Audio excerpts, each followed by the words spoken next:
Bagarreuse, bagarreur, bienvenue à la bagarre. On est avec Zakaria Atou, ancien champion d'Europe de boxe anglaise, ancien champion de France et pas que, président également du syndicat des boxeurs professionnels et plein d'autres casquettes.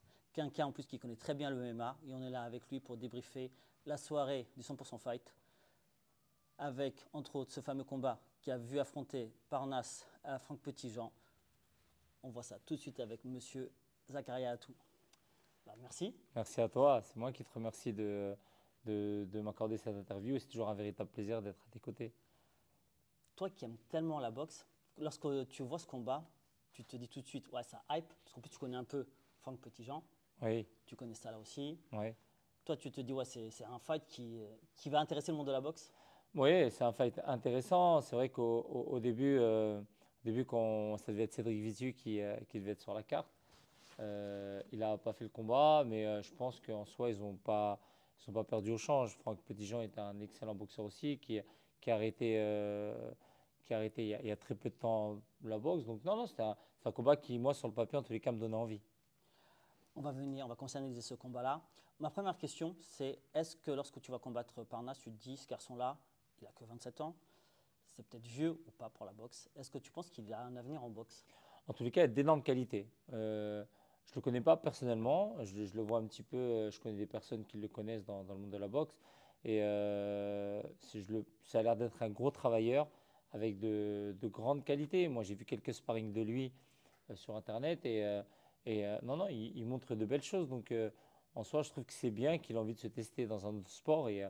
D'ailleurs, il nous a montré que, de par le combat avec Franck Petitjean, qu'il avait de vraies qualités dans ce sport-là. Est-ce que tu penses que le fait qu'il ait duré qu'un round et demi, ça suffit pour qu'on voit des qualités? Après, pas forcément. Après, faut être honnête aussi, hein. Moi, je connais très bien Franck Petitjean. C'est un guerrier, c'est un vrai guerrier. Et puis, toutes les personnes j'entends des fois des haters qui disent oui, il a rencontré un plombier ou ils n'ont pas vu la carrière de Franck. Franck est un vrai boxeur, hein. Il a fait des vraies guerres dans sa carrière. Et voilà, sauf que je pense qu'il y avait une vraie différence de poids sur le ring. Enfin, tout du moins, en tous les cas, il donnait l'impression, Saladin, qu'il y avait deux catégories d'écart. Il paraissait très imposant sur le ring. Et je pense que ça a dû jouer. On a aussi eu un Franck Petitjean qui était plutôt crispé. Moi, je l'ai rarement vu comme ça dans un combat. Donc, il était plutôt crispé. Je ne sais pas, peut-être l'enjeu, peut-être d'autres choses. J'en sais rien. En tous les cas, c'est l'impression qu'il a donné. Et voilà, il a été sur ce coup-là, malheureusement, ça arrive, c'est la boxe. C'est pas le Franck Petitjean d'il y a 5-6 ans en arrière. C'est un Franck Petitjean qui l'a très bien dit, qui a arrêté sa carrière et qui a décidé de revenir parce qu'il y a un challenge qui était intéressant et qui continue à s'entraîner. C'est quelqu'un qui reste en forme malgré tout, mais ça reste compliqué. La compète et à ce niveau-là, bah, forcément, euh, rentrer dans une vraie préparation comme il l'a pu faire lors de son championnat d'Europe ou c'est pas pareil. Je pense pas qu'il soit rentré dans la même préparation qu'il a pu faire à l'époque dans ses gros combats. Bah, ça s'est vu, hein, de toute façon, physiquement, comme tu disais, il n'y avait pas la même IMC, quoi. On voyait quand même qu'il y avait plus de gras chez Franck que chez Saladin, et pourtant Saladin était beaucoup plus imposant. Bah, en tous les cas, c'est l'impression qu'il a donné. Après, c'est un bel athlète, hein, Saladin. Saladin Parnasse, c'est un très bel athlète. Il l'a démontré dans sa discipline, le MMA. Et il nous a montré aussi de belles qualités en boxe. Mais c'est vrai que moi, ce qui m'a scotché directement, en tous les cas, c'est le fait de voir qu'il paraissait très imposant. En tous les cas, sur le ring, il a pris de la place. Il Hum. prenait beaucoup de place sur le ring. Et c'est pour ça on avait l'impression qu'il y avait au moins deux catégories d'écart. Ouais, ça donne en tout cas cette impression-là. Moi, si on revient maintenant purement sur le combat, sur le premier round par exemple, moi je m'attendais à avoir un Saladin, justement, on sait qu'il a un jab très rapide, il y a un jeu de jambes. Je m'attendais à avoir plutôt un garçon qui joue avec son allonge, parce qu'il est plus grand aussi que Franck, et pas du tout. Il s'est tout de suite venu, entre guillemets, en mode je vais frapper fort, dur, puissant. Bah, au début, je sais pas si tu as regardé, si tu vu un petit peu, mais sur les 30 premières secondes, allez, 25 premières secondes, il n'y a pas eu un coup échangé. C'est-à-dire que les deux, étaient un peu dans l'appréhension, ça feintait avec le bras avant, ça feintait avec le corps. Il y a même un jab, ça n'a pas été fait. Il n'y a pas eu de coup échangé. Et après, effectivement, ça a commencé à boxer, à monter progressivement. Et, euh, et c'est vrai que euh, ce que j'aurais pensé moi aussi que Saladin joue un peu plus avec ce direct du bras avant, fasse venir Franck pour essayer de le contrer. Après, il a vu aussi que Franck, il répondait pas trop aux attaques de Parnasse. Donc, du coup, il en a profité pour monter de rythme et accélérer. Et je pense que la fraîcheur et la jeunesse, c'est un petit peu aussi la stratégie, je pense, du combat. C'est qu'il s'est dit, tiens, je vais essayer de mettre du rythme et de montrer que je suis frais, je suis plus explosif. Et voilà, faire la différence vis-à-vis de ça. Même si Franck est aussi réputé pour ça, parce que c'est un garçon très athlétique, très physique aussi en temps normal. Mais là, voilà, c'est comme ça, malheureusement. Est-ce que tu penses que d'ailleurs que si le combat avait duré un peu plus longtemps, donc il était prévu en 6 rounds, est-ce que Saladin aurait pu tenir ce rythme-là? Moi, je pense. Moi, je pense. Après, je ne le connais pas personnellement, mais pour avoir vu, même en MMA, et pour l'avoir vu aussi sur des sections sur des sessions de mise de gants, ça a l'air d'être un garçon qui met du risque. C'est un peu sa spécificité, sa qualité. En tous les cas, moi, de ce que j'ai pu observer, c'est que c'est un garçon qui met beaucoup de rythme. Donc, c'est clair que si jamais on rencontre ce type de boxeur, il faut être prêt physiquement. Après, si on est prêt physiquement, voilà, et que techniquement on est doué, enfin, on a des qualités, je pense que voilà, il y a possibilité de le déranger, de lui faire et de le gêner. Mais en tous les cas, il faut être prêt physiquement parce que je le vois sur les sessions de sparring. C'est un mec qui met beaucoup de rythme et ça, c'est une grande qualité. Bah, il est réputé d'ailleurs d'avoir le meilleur cardio de tous les pratiquants de MMA professionnels en France. Ça, c'est clair, tout le monde le dit à chaque fois. Tous ceux qui tournent avec Saladin disent ouais, le cardio, point numéro un, point fort. Il n'y a pas eu que ce fight-là, on va débriefer vite fait aussi les autres combats. Continuons sur Saladin. Il est entré dans les 100 premiers directement. Moi, ça m'a étonné de voir directement dans les 100 premiers. Sixième français chez les moyens, avec un seul combat. Après, pour être honnête, on va pas faire des comparatifs qui sont pas comparables. Mais regardez Lomachenko, il passe des rangs amateurs, même s'il a une carrière extraordinaire, double champion olympique. Un combat, il fait un championnat du monde. Donc, Ouais. ce que je veux dire, c'est après, on rentre pas dans les choses incomparables, mais il a une très grande carrière en MMA. Il rencontre quand même pas n'importe qui. Franck Petitjean, qu'on aime ou qu'on n'aime pas, ou peu importe ce que vous pouvez dire, c'est pas n'importe qui. Il a été champion d'Europe, il était champion de France. C'est un garçon qui a une belle carrière, qui a fait des belles guerres. Donc, qui était classé d'ailleurs avant d'arrêter. Il était classé parmi les 30 ou 50 meilleurs boxeurs de sa catégorie. Donc, moi, je ne suis pas choqué qu'en ayant gagné Franck Petitjean par aide de l'arbitre à la deuxième reprise, il passe directement dans le top 100 parce qu'il n'a pas rencontré une chèvre dès son premier combat. Et donc, moi, ça ne me choque pas. J'ai envie de te dire, est-ce que finalement, ce n'est pas un piège le fait qu'il rentre dans les 100 premiers? Parce qu'on sait qu'il va faire un deuxième combat en 2026, parce qu'il a la possibilité de le faire par rapport à son contrat en MMA. On a vu avec Ahmed, je crois, il a défié El Moussaoui. Donc, Voilà, exactement. ouais. Et d'ailleurs, on va te laisser parler de Ahmed. C'est entre guillemets, hein, sans rien nier des qualités de Franck Petitjean, on est quand même sur un autre level. Ouais, après, on est sur un autre level et on sera surtout sur une catégorie qui sera un peu plus proche. N'oublions pas que Franck a boxé à 61 kilos, à 63 C'est kilos. ça, Donc, ouais. toute sa carrière, il l'a mené là. Il n'a jamais boxé à 70 kilos, Franck. Donc, ça aussi, ça joue beaucoup. Après Ahmed, c'est un guerrier. On l'a vu face à Bakary. Bakary, le combat était très serré. Ahmed face à Bakary, il y en a qui donnaient Ahmed gagnant, Tout à d'autres qui fait. donnaient Bakary. Et il a fait un très beau combat. Il a montré qu'il était encore présent. Et donc, non, là, je pense que, et contre Papo également, Mm. contre David Papo, où là aussi, c'était un combat qui était mitigé, où on aurait pu donner d'un côté comme de l'autre. Et non, moi je pense que Ahmed, après, il ne faut pas que le combat ait lieu trop tard aussi, parce que comme je vous l'ai dit, on ne peut pas être et avoir été. Et plus on va attendre, moins ça va jouer en faveur de Ahmed. Donc si ce combat a lieu assez rapidement, je pense que c'est un combat qui peut être très intéressant et où il peut avoir une véritable hype autour de ce combat-là, parce que c'est un combat qui, en tous les cas, moi, qui va m'intéresser.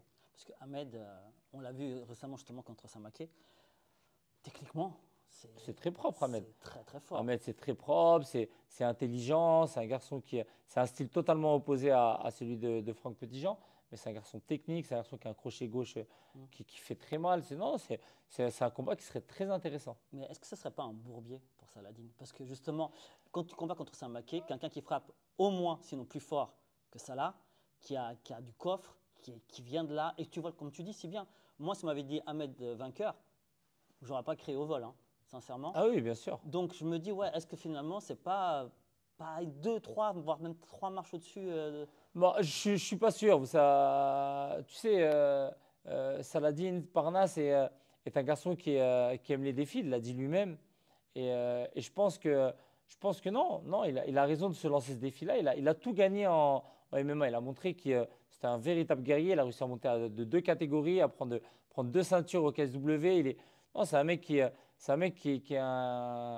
un vrai champion dans son Mm. domaine. Aujourd'hui, le fait de se tester, il n'a rien à perdre. Il est que dans du kiff. Il a dit, moi, c'était un kiff de gosse. J'ai envie de faire de la boxe anglaise. Maintenant, demain, j'ai rencontré Franck Buchan, je l'ai battu. Demain, je rencontre Ahmed, je le bats, il me bat, c'est pas grave, c'est du kiff. Et en même temps, pour être honnête, personne ne pourra lui reprocher, demain, s'il perd contre Ahmed, de dire, personne ne pourra lui dire quoi que ce soit. C'est tout à son honneur. Ahmed, c'est pas une brebis, c'est pas un plombier, donc ni Franck, hein, mais Mm. voilà, pour vous dire que ce serait tout à son honneur. Et au contraire, c'est des défis comme ça qu'on aime, nous. C'est un vrai guerrier, et moi, ça me fait kiffer. Dernière question sur ce combat-là, sur Saladin. Toi, par rapport à ce que tu as vu, même si c'était court, quel serait le point à améliorer premier, selon toi, pour Salah? Bah, trop de précipitations là. Il y a eu trop de précipitations, mais après, je peux le comprendre, mais faire attention. Parce que du coup, au niveau offensif, au niveau pardon, défensif, il laissait un petit peu des ouvertures. Donc beaucoup trop voilà, il y a été avec précipitation et il faut qu'il ajuste un peu plus, mais c'est normal, il apprend. Il va apprendre le métier, c'est autre chose, hein. Le MMA et la boxe anglaise, on n'a plus les mêmes gants, on n'a plus les mêmes appuis. On a, mine de rien, les gens peuvent dire ou pas, mais le fait d'avoir une paire de chaussures et de ne pas avoir de chaussures, ça joue également sur les appuis. Donc non, il est en train d'apprendre. Mais voilà, si je peux lui dire une chose, c'est peut-être moins de précipitation. Ah, comme je disais, il y avait d'autres combats dans la soirée et des beaux combats. Tu avais un Milan Prat, qui est l'un des meilleurs boxeurs français. Qu'est-ce que tu en as pensé de ce combat? Parce qu'en face, Mexicain, on sait que les Mexicains, c'est toujours dur au mal. C'est toujours compliqué un Mexicain à combattre. Même lorsque tu ne connais pas le mec, il est inconnu au bataillon. Quand c'est un Mexicain, tu sais que c'est chaud. Toi, qu'est-ce que tu en as pensé de ce fight? En fait, c'est compliqué parce qu'on dit souvent il faut être deux pour faire un beau combat. Et là, ça a été difficile parce qu'il est tombé sur un boxeur qui est totalement imprévisible, qui n'a pas une boxe orthodoxe, Alors ça, qui est pas beau à avoir boxé, qui met des coups un peu n'importe comment et surtout qui est très très dur au mal. Il lui a envoyé des parpaings et il est resté debout et continuait.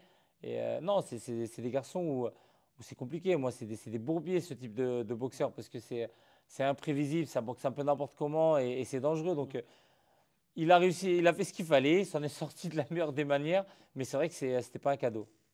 en tout cas, hâte de le revoir parce que c'est peut-être un garçon qui va peut-être aller chercher un titre mondial quand même, à un moment donné. On espère. Nous, c'est tout ce qu'on veut, c'est avoir des boxeurs français qui aujourd'hui sont au sommet de notre art et arrivent à représenter la France et à ramener des titres. C'est la meilleure des choses. Et je pense qu'il fait partie de ces jeunes qui aujourd'hui ont toutes les qualités pour amener des belles choses encore. D'ailleurs, il s'est expatrié, on l'a Aux vu, Ouais, aux aux États-Unis. États-Unis, il s'entraîne du coup, avec un staff américain et il a raison. Aujourd'hui, moi, c'est ce que je peux conseiller à ces jeunes. Aujourd'hui, on est dans une nouvelle ère, une nouvelle génération. Et je pense qu'il est important de voir aussi ce qui se passe à l'extérieur et comment les choses se déroulent parce qu'ils n'ont strictement rien à nous envier. Moi, j'ai été plusieurs fois me préparer aux États-Unis, plusieurs fois me préparer en Angleterre. Ils n'ont rien à nous envier en Ouais, réalité. Les seules choses que nous, on peut leur envier, c'est les moyens. ouais. On n'a pas les mêmes moyens qu'eux. Mais si demain vous nous donnez les mêmes moyens, croyez-moi qu'ils ont strictement rien à nous envier. On va en parler juste après, de ces fameux moyens. La soirée, on a eu aussi un championnat de France. Ouais. Un garçon que j'avais déjà vu, Raphaël Monique, que j'avais déjà vu combattre déjà il y a 2 ans contre Mathieu Bauderlic. Il m'avait Non, déjà, pas contre Boderlik. Non, non. c'était Non, non, je pense pas. Je crois pas que Moni est là. c'était au championnat c'était le qualificatif pour l'équipe de France, pour les JO. Il fallait rentrer dans l'équipe de France et Et c'était il avait rencontré en amateur en amateur. Boderlik, Ouais, je me rappelle pas. Ok, il était d'accord. revenu et Ok, tout. peut-être alors. Ah, il a peut-être C'était à alors. Saint-Quentin. Ah, peut-être, ouais. Et donc, il m'a déjà impressionné lors de ce fight. Et là, depuis, c'est 8 combats maintenant, 8 victoires en un an. Moi, c'est surtout ça qui m'impressionne. Non, c'est un garçon qui. Tu sais, quand on démarre une carrière pro, c'est important de beaucoup boxer. C'est important de beaucoup boxer. D'ailleurs, il l'a vu, 8 combats en un an, c'est extraordinaire. Il a eu l'opportunité de faire un championnat de France derrière. Et c'est un garçon très doué. C'est un garçon il est jeune, Ouais. athlétique, il frappe fort, il a une belle attitude. Non, et il nous l'a montré lors de ce championnat de France, où pour moi, il a totalement surclassé son adversaire. Et après, il faut faire attention, parce qu'il a aussi ce petit défaut de la jeunesse. C'est des fois, il y a un peu de précipitation, des fois, il y a un manque d'ajustement, il prend des coups qu'il ne devrait pas prendre. Mais c'est la jeunesse, et je pense que son staff, c'est son frère qui est dans son coin, je crois. Et donc, je pense qu'ils vont faire en sorte de travailler sur ces petits trucs-là. Mais c'est un garçon très, très doué. Ça ne m'étonnerait pas que ce gamin, dans quelques temps, il devienne champion d'Europe. Ouais, moi, je pense aussi, ouais, tout à fait, hein. En tout cas, le parcours est très très beau. Et en parlant d'autres beaux combats de cette soirée-là, tu as le petit Diallo aussi. Oui, c'était dur. C'était dur. C'était dur. Franchement, moi j'aime beaucoup Bakary. C'est un garçon que j'apprécie énormément. J'aime beaucoup également son coach. Moi, je voyais un match nul. Pour être Mhm. honnête, un match nul ou une légère avance du Mexicain, Ouais, ouais. si je peux me permettre. Je ne sais pas si on aurait. Après le 78-73, je ne Mhm. sais pas d'où il sort. Mhm. Très sincèrement, Mhm. 78-73 pour Bakary, je ne sais pas il sort d'où. Moi, je trouve que Euh, Bakary, il y a- mais il a fait un très beau combat, mais il est tombé sur un très bel adversaire. Il avait de très bons moyens de défense, le Mexicain. Il gérait bien, il contrait bien avec son crochet large. Non, c'était un combat difficile pour Bakary. Moi, j'aurais vu un match nul, Mhm. voir une petite avance pour le Mexicain. Les juges en ont décidé ainsi, tant mieux. Tant mieux, on est en France. Si on peut privilégier nos boxeurs, tant mieux. Même si moi, j'aime bien quand les choses sont droites, mais tant mieux. Nous, pourquoi on va se plaindre? Oui, Quand on est à l'étranger, on se fait voler des fois sur ça, c'est on ce ne que va pas se plaindre. c'est ce que j'allais te dire. C'est que souvent, on a tendance, nous, à se faire voler à Ah l'étranger, oui, etc. donc tant Le- mieux. Après, oui, pour moi, le Mexicain n'a pas pris tant de coups que ça. Ouais, il a de C'était. très bons moyens de défense. Ouais. Il était intelligent, non? Il est tombé sur un os, sur un garçon intelligent qui a bien géré, qui a accroché au moment où il fallait accrocher. Après, comme je vous dis, moi, ce qui me choque, c'est le 78-73. Impossible. Je ne sais pas d'où ils sortent ça. Impossible. Ah, parfois, c'est la magie de la boxe, Mm. pour dire ça gentiment. Un autre combat qu'on attendait de voir, c'est un garçon qui était en équipe de France, Shadi, contre Jimmy, et différence de taille impressionnante, 1,92, je Mm. crois, contre 1,70 m. Par contre, dans le combat, j'ai pas trouvé cette différence-là. Tu vois. Je trouve qu'il n'a Ouais. pas utilisé sa taille, son allonge. En fait, moi, c'est un gamin que j'aime beaucoup, Shadi Baraya. Un gamin que j'aime beaucoup. Je suis avec son frère. Et c'est un jeune qui a d'énormes qualités. Vraiment, c'est un gros travailleur avec de très belles qualités. C'est vrai que euh, je pense qu'il aurait pu faire mieux. Il en est conscient aussi. Euh, Même s'il a gagné, hein, il a parfaitement gagné son combat, il n'y a rien à dire là-dessus. Il aurait pu faire mieux. Varier un peu plus les combinaisons. Euh, Excuse-moi de te couper, est-ce qu'il aurait pu ou est-ce qu'il aurait dû faire mieux? Parce que sincèrement, quand tu vois ces qualités-là, et pour moi, il est sorti du combat à deux, trois reprises lorsqu'il commence à faire un peu Bon, le après, il est showman, entre jeune. guillemets. Après, il est jeune. Après, je pense qu'il apprend son métier. Faut pas, vous savez, c'est un gamin encore, c'est un bébé. Il est en train d'apprendre son métier. Je crois que c'est son quatrième ou cinquième combat Ouais. pro. Donc, il est jeune. Son premier 6 rounds. Donc, il est en train d'apprendre. Le show, c'est normal. On aime un petit peu ça. Il a voulu un peu être dans la provocation. Je pense. Après, c'est rien de méchant. Mais c'est un gamin sur lequel moi j'ai beaucoup d'espoir. Je pense qu'il a d'énormes qualités pour faire de très belles choses dans la suite. Et, par la suite, pardon. Et donc, non, après, il est jeune. Il est en train d'apprendre son métier progressivement. Il ne faut pas qu'on soit trop dur avec lui non plus. En tout cas, moi, entre guillemets, je suis dur avec lui parce que c'est vrai que On moi, a beaucoup d'espoir. ouais, ouais, Mm. sincèrement. Rarement j'ai vu un garçon qui me hype comme ça par rapport à son physique, à sa technique, à sa capacité de mettre KO. Ouais, il frappe fort Il aussi, bien frappe sûr. fort. Moi, franchement, je voyais un finish. Je pensais pas que le combat allait jusqu'au bout. Et quelque part, j'étais un peu déçu à un moment donné qu'il n'accélère pas. Je pense qu'on peut le comprendre. Il y en a plein d'autres qui étaient un petit peu déçus. C'est vrai que ce changement de rythme, cette variation de combinaison, ce qu'il a un petit peu manqué sur le combat. Mais il est jeune, on vous l'a dit, et ce combat va beaucoup lui apporter par la suite. Et voilà, et puis j'en doute pas, il est bien encadré, bien entouré. Donc et puis c'est un garçon intelligent, donc je pense qu'il va savoir se remettre en question et faire beaucoup mieux la prochaine fois. Pour revenir sur cette soirée, de façon globale, moi, j'ai été impressionné par le nombre de personnes qui sont venues voir la boxe anglaise, parce qu'on sait aujourd'hui que la boxe anglaise, aujourd'hui en France, ça ne tire pas. Un Tony Yoka ne remplit plus les salles. Un Samake, ça remplit un Zénith, mais un Zénith, c'est plus petit qu'un Arena. Tu vois ce que je veux dire? Là, ça a rempli un Arena, quoi, un Adidas Arena de 10 000 places. En fait, je pense que la hype entre un boxeur de MMA, enfin, pardon, un combattant de MMA face à un boxeur de boxe anglaise, c'est ça aussi ça a tiré un petit peu. C'est comme ça. On aime aussi quelque chose de nouveau. Il y a aussi cette concurrence entre Mm. MMA et boxe anglaise qu'on essaie de mettre à chaque fois. Et ce qui fait qu'aujourd'hui, on a du mal à remplir les salles, c'est les personnalités des boxeurs. Aujourd'hui, on veut aussi avoir des boxeurs qui nous parlent, des boxeurs et il y en a certains qui l'ont compris, le petit Shadi Baraya, enfin d'autres, qui ont compris qu'aujourd'hui, parce qu'on est dans une nouvelle génération, moi j'ai moins connu ça, je ne connaissais pas ça, mais aujourd'hui on est dans une génération où il faut se montrer. Avant d'être champion, il faut déjà montrer qui on est, avoir une Ouais. histoire, créer une hype autour de nous, à faire du buzz sur les… C'est ça comme ça qu'on arrive à attirer du monde et à faire en sorte que les gens aient envie de venir. MMA, MMA on a créé des histoires par rapport à des athlètes. Cyril Gann, le bon gamin, gentil avec tout le monde. Doumbé qui est un peu dans la provocation, qui provoque tout le monde, qui est là. Du coup, il a créé, Oui. tous les gens étaient comme ça, donc les gens ils venaient pour le voir perdre. Ah, il fait trop de bruit, lui. On vient, on veut qu'il perde. On fait… Et voilà, ça a attiré du monde. C'est tous ces petits trucs qui ont fait que, parce qu'il y a des personnages. Aujourd'hui, en boxe anglaise, on n'a plus de personnages et c'est ce qui nous manque. Qu'on a eu à l'époque d'ailleurs. Dans les années Exactement, 90. absolument. Si on a Bakary Samake aujourd'hui, Oui. Bakary Après, Samake c'est un qui est… boxeur, c'est pas un personnage, je trouve. Ouais, non, non, non, mais ce Je que trouve je veux c'est dire, c'est plutôt qu'il y a une belle histoire, Oui. aujourd'hui qui montre de belles vidéos, qui montre, on le suit dans son quotidien, donc il fait partie aussi de ces, Oui, tout à ces fait, jeunes oui. qui font ça. Et nous, on était moins dans ce truc-là à Oui. l'époque.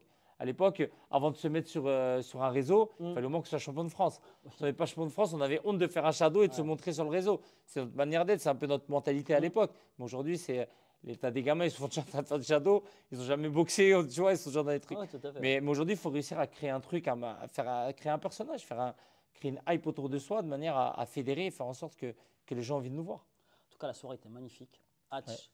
franchement, bravo, félicitations, encore une fois. Tu as vraiment fait du beau job, nous on a kiffé. Vraiment, moi j'ai kiffé également. J'ai eu quelques retours aussi.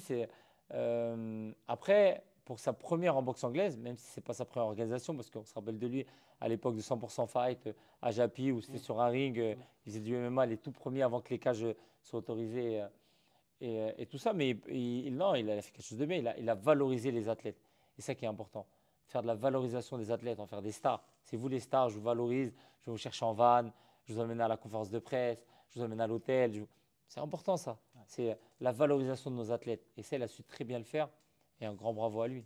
Bah, en tout cas, nous, ce qu'on veut, c'est voir encore des horaires comme ça, qu'on mette en valeur nos athlètes. Et on vous dit à très vite, que ce soit à 100% Fight, que ce soit ailleurs, mais en tout cas, on va voir des événements de ce type-là en France, avec des beaux boxeurs, des boxeurs français, et j'espère pour des titres. On espère aussi. En tous les cas, merci infiniment pour l'invitation et on espère à très vite. Si vous ne connaissez pas le jeune homme, allez suivre Zakaria Atou, il est sur Insta.